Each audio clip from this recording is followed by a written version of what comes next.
아침에 10시에 그 실시간 생방 그 천만 조직을 위해서 실시간 생방송 하시는 거를 제가 봤어요.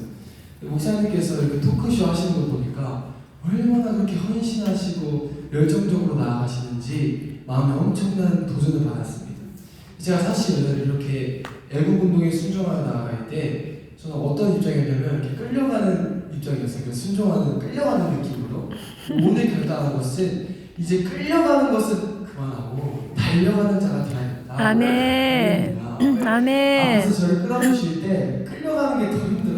오히려 나도 달리는 자가 되어야겠다. 아멘. 우리가 그렇게 되기를 축복합니다. 아멘. 그래서 오늘은 그 200석을 위한 3가지 전략을 함께 나눠보고 싶습니다. 첫 번째는 함께 자음 한번 말해볼까요? 조직합시다. 조직합시다. 첫 번째 전략, 조직하는 것입니다. 에스겔서 37장을 보니까 하나님께서 에스겔의 영혼을 쑥 이렇게 들고 어느 골짜기로 갔어요. 근데 그 골짜기에서 보니까 뼈들이 어떻게 돼 있어요? 바짝바짝 말라있는 거예요. 그래서 에스겔이 보고 왜 뼈들이 말라있지? 그러니까 하나님께서 에스겔에게 말씀을 배워나라고 명령하셨어요. 근데 그 말씀이 마른 뼈들아 너에게 생기를 내가 불어넣어서 살아나게 할 거야.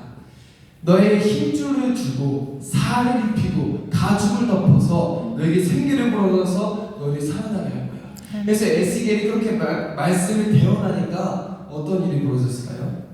뼈들이 탁탁탁탁 소리를 내면서 하나로 서로 연결됐다고 나와 있어요. 아멘. 뼈들이 서로 연결되었는데 힘줄도 있고 살도 입었고 가죽도 덮어져 있는데 뭐가 없었어요?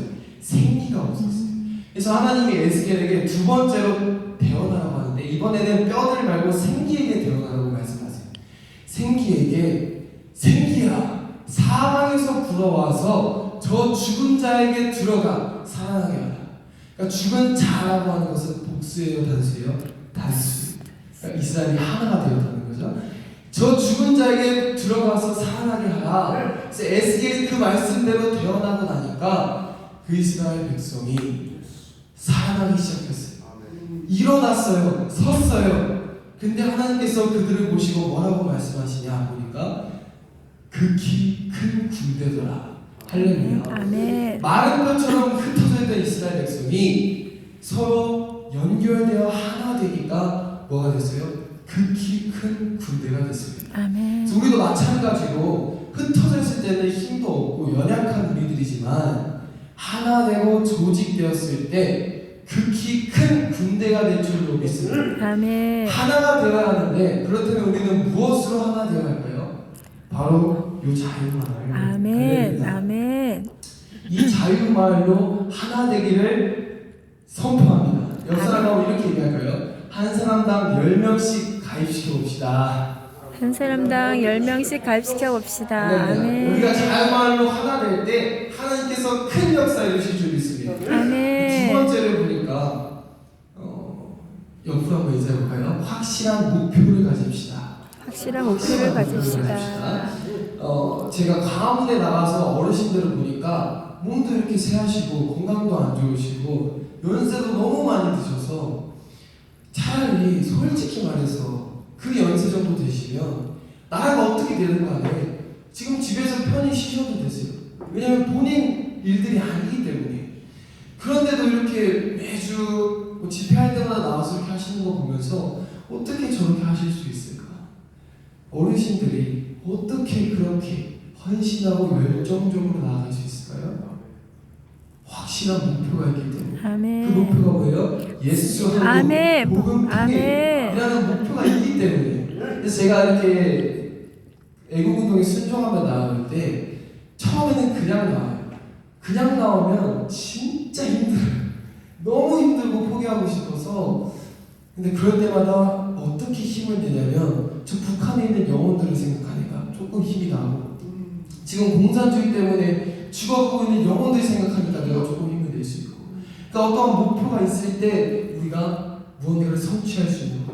성취하기 위해서는 뭐가 반드시 필요해요? 확실한 목표가 반드시 필요해요. 반대로 이것을 한번 생각해보고 싶어요. 가운데 나갔을 때 어르신들끼리 가끔 한 판씩 붙는 경우 있잖아요. 갑자기 어디서 소리가 들려요. 근데 이거는 집회 소리는 아니고 무슨 집회에 대한 소리는 아닌 것 같은데 보니까 막 서로 이제 욕하고 계시네요. 야, 집회 나오신 분들은 또 상당히 세셔요. 그래서 보니까 가끔씩 붙는 경우가 있는데, 자, 그 다툼은 왜 일어날까요? 우리가 방금 살펴본 것과 연관지어서 봤을 때 하나가 우리가 되지 못해. 목표를 잊을 때 뭐가 돼요? 다툼이 일어나고 분쟁이 일어났어요. 목표를 잊을 때 본질이 아닌 다른 것에 흔들리게 돼요. 그렇기 때문에 우리가 무언가를 성취하기 위해서 반드시 뭐가 필요하다? 확실한 목표가 필요하다. 아멘, 그리고 아멘. 세 번째 전략은 함께 인사해 보겠습니다. 지도자에게 순종합시다. 지도자에게 순종합시다. 예, 우리 본 교회에서는 담임 목사님께 순종하고 그리고 국가 차원에서는 정광훈 목사님께 다들 순종해야 합니다. 아멘. 근데 제가 예전에 정광훈 목사님 간증을 하나 들었던 적이 있어요. 근데 정광훈 목사님이 방에 계셨는데 어느 권사님께서 이렇게 오신 거예요. 그래서 정광훈 목사님께 제가 기도하다가 하나님께서 어떤 음성을 주시고 예언을 주셨는데 광훈아 어디서 이렇게 해라고 그렇게 예언을 하셨대요.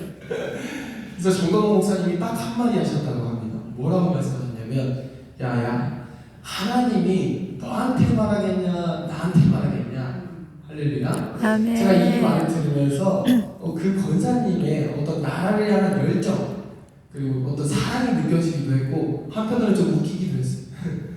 여기서 우리가 깨달아야 할 것은 무엇이냐면 우리도 생각이 있어요. 그리고 심지어는 기도를 해서 받은 응답일 수도 있어요. 근데 우선순위가 있다는 거예요. 무엇이 우선순위인가요? 지도자에게 순종하는 게 우선순위예요.